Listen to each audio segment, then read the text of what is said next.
Bonjour, donc voici un tout petit exercice pour apprendre à travailler au format paysage. Donc là, vu la quantité de texte, on pourrait se permettre de travailler au format portrait et après d'inverser et de passer en mode paysage. Mais on va d'abord le faire en premier lieu, donc je vais dans mise en page, orientation paysage, et après on me demande à ce que les quatre marges soient à 2. Donc là vous voyez que le standard c'est 2,54, donc je descends à marge personnalisée. Et là, petite astuce, ça me permet de lâcher la souris puisque la marge du haut est sélectionnée, donc je tape 2 directement. J'appuie sur la touche de tabulation, la touche côté gauche où il y a les deux flèches. Je tape de nouveau 2, je passe encore avec la touche de tabulation sur la marge de gauche, je tape 2, la marge de droite, je tape 2, je ne touche pas la reliure et je valide avec la touche OK. Donc là, première étape, je vais taper les 3 lignes de texte en ayant soin de mettre les lignes vides à l'intérieur. Donc la seule chose à vérifier, c'est que je suis bien ici en Time New Roman 12. Et donc je vous retrouve une fois que vous aurez tapé les 3 lignes avec, je le répète, les lignes vides au milieu. Merci.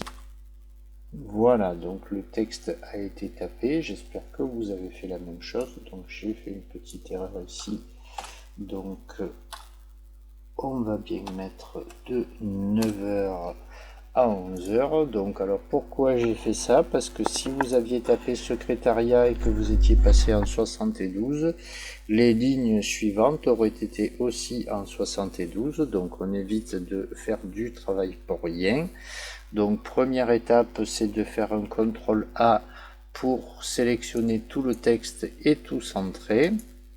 Deuxième étape, donc attention, regardez, je viens dans la marge ici, on veut du gras et on veut des majuscules. Donc voilà les majuscules. Donc petit rappel, dans les vidéos précédentes, on peut très bien avoir les majuscules accentuées et on passe ça en 72. Donc soit vous le cherchez, soit vous tapez directement dans la case. Donc on réglera le problème de l'espacement entre les caractères ensuite. Donc maintenant je viens sur cette ligne là qui doit être donc en 48.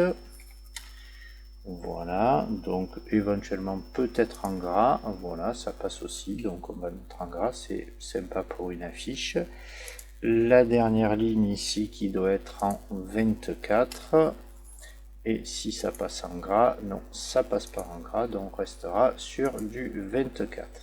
Donc là, si vous voulez, voilà la forme de cette page là. Donc là, il nous manque plusieurs choses. Donc on va faire l'espacement des caractères. Alors ça, c'est quelque chose de particulier. Il faut donc sélectionner la première ligne. Et dans le groupe ici qui s'appelle police, je viens sur la petite flèche. Et dans les paramètres avancés, on peut arriver à espacer les caractères. Donc là, une valeur de 17 ou 18 en principe suffit. Ça serait l'équivalent de taper des espaces entre les caractères, mais c'est beaucoup plus rapidement fait de cette manière.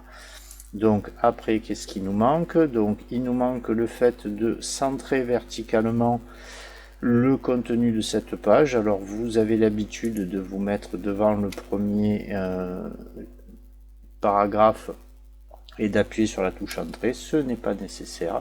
Vous avez aussi ça dans la mise en page, donc je viens ici dans les options de mise en page et dans l'onglet disposition, j'ai sur la page ici l'alignement qui peut être défini comme centré. L'avantage de ça, c'est que si vous rajoutez des lignes, les lignes seront en permanence centrées entre le haut de la première et le bas de la dernière. Il nous manque ensuite, si vous regardez bien, un encadrement. Donc si je m'amuse à faire un encadrement tel qu'on l'a vu dans les vidéos précédentes, donc il va se situer juste au-dessus de secrétariat et juste au-dessous de sauf en cas d'urgence. Alors c'est bien un encadrement, donc on va trouver exactement au même endroit, donc accueil et ici bordure et trame, mais c'est ce qu'on appelle une bordure de page. Voilà, donc je choisis encadrement. Donc sur le principe ici, c'était une bordure plus épaisse et double que j'applique à tout le document, et j'ai donc ma bordure. Donc si je lève les caractères invisibles ici, vous voyez ce que ça donne. Alors autre petit gadget de ces bordures de page, alors attention, j'ai la possibilité dans les bordures de page, plutôt que de définir une bordure sous forme de trait, de définir une bordure ici sous forme de petits dessins. Donc je sais pas, on va mettre des palmiers par exemple, et une fois que vous avez défini le motif, vous pouvez décider de réduire la taille du motif. Alors je vous donne quand même une information, selon le type d'imprimante que vous avez, il est possible que la bordure ici ne soit pas imprimée. Donc ça dépend un peu des imprimantes que vous avez. Mais donc si je dois revenir sur ce qui a été fait, j'ai d'abord tapé mon texte et après ligne par ligne je fais les modifications. Ça évite de toujours remodifier derrière la police, et ça c'est toujours pareil, je frappe au kilomètre. Donc dans la frappe au kilomètre, j'inclus ici les lignes vides pour qu'elles soient toutes en 12, et après je modifie chaque paragraphe en fonction de ce dont j'ai besoin.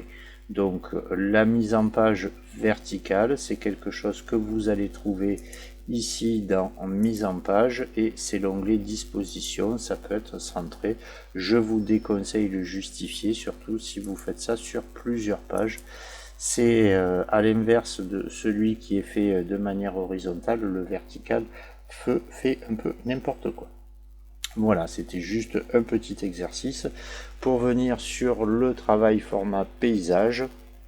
Donc dans la playlist qui s'appellera style et mise en page, on reviendra sur ce travail sous forme de paysage et non plus portrait, où en fait on peut même mélanger un document portrait avec des pages en paysage, ce qui peut être pratique selon les documents.